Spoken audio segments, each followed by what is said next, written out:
All right, let's talk about the web. We use it every single day, but have you ever stopped to think about its incredible journey? It's a story that starts with, just simple text on a screen, and it's heading towards a future where the internet might actually understand how you feel. I mean, really think back. Remember that awful dial-up screech? And then you'd finally get online, and what was there? Just pages of text and links?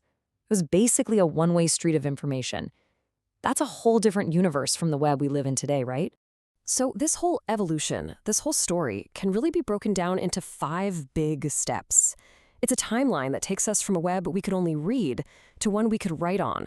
From there, it's about a web we can truly own. And now we're looking forward to a web that's intelligent and maybe, just maybe, even emotional. Okay, so let's rewind all the way back to the beginning, Web 1.0. The absolute best way to picture this era is to think of it as one gigantic read-only digital library. And what did that library look like? Well, it was all built on these static HTML pages. Information only flowed in one direction, from a handful of creators to a huge audience of us, the consumers. You could look, but you couldn't really touch. Think about those old GeoCities pages or the early Yahoo directory. It was game-changing, for sure, but it was a monologue, not a conversation. And that was the big problem, wasn't it? A library is fantastic for finding stuff out, but people, we want to connect, we want to share and create. And that fundamental human need is exactly what blew up that one-way street and turned it into a massive two-way conversation. And that brings us to the era we're all swimming in right now, Web 2.0. This is the social revolution. This is the web where suddenly all of us got the power to write and to participate. This is where everything, and I mean everything, flipped. Web 2.0 basically turned the internet inside out. We went from being a passive audience to being active creators. All of a sudden, anyone could have a voice. You could start a blog, edit a wiki, post on social media. The global town square analogy is just perfect. It's a place for everyone to gather, to share, to argue, to connect. And this is the world we live in. You can see it right here. Social media is the giant slice of the pie, of course. But you've also got blogs and wikis, massive video sharing platforms, and all the mobile apps that put this entire interactive world right in our pockets. This is the web of Facebook, of YouTube, of TikTok. But there's a catch. There's always a catch, isn't there? In this amazing global town square, when you post your photos, your thoughts, your videos, who's actually in charge? Who owns all that stuff you create? Is it you, or is it the platform you posted it on? That tension, right there, is what's sparking the next big evolution. And that leads us directly into the next chapter, which is literally being built as we speak. This is Web 3.0, the ownership economy. It's all about the push for a web where you can truly own your digital world. So this table really breaks down the core difference.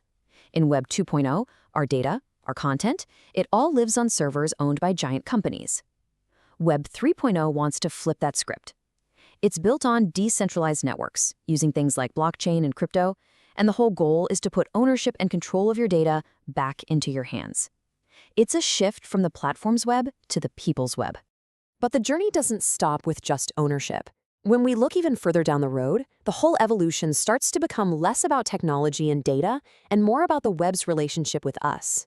It's about making it smarter, more intuitive, more human. And this is where we get into the really fascinating, almost sci-fi stuff. We're talking about the symbiotic web, an internet that could actually be an intelligent and maybe even an emotional partner in our lives. So first, you've got the idea of Web 4.0, the web that thinks with you. Imagine the web as like this digital nervous system connected to everything in your life. It anticipates what you need before you do.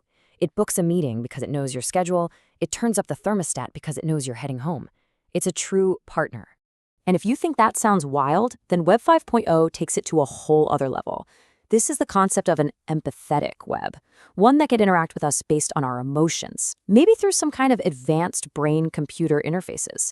We're talking about a web that doesn't just process data, but could actually understand feelings. Whoa. Okay, so after that little trip to the future, let's bring it back to Earth for a quick reality check. Where are we really on this journey today? This lays it out perfectly. Web 1.0, that's ancient history. Web 2.0 is our reality right now. It's the standard. Web 3.0 is happening as we speak. It's being built, it's being argued about, it's taking shape. And Web 4.0 and 5.0, for now, they are still just fascinating ideas, exciting concepts way out on the horizon. When you zoom out, this quote just nails the whole thing. The internet started as this simple library of information we just looked at, and it's slowly but surely becoming this deeply integrated partner in pretty much every part of our lives. So think about it. We taught the web how to let us write. Right now, we're trying to teach it how to let us truly own. And on the horizon, we're dreaming of teaching it how to think, and maybe even how to feel. It's an incredible journey that leaves us with one massive question. What kind of partner is the web going to become? And what happens next?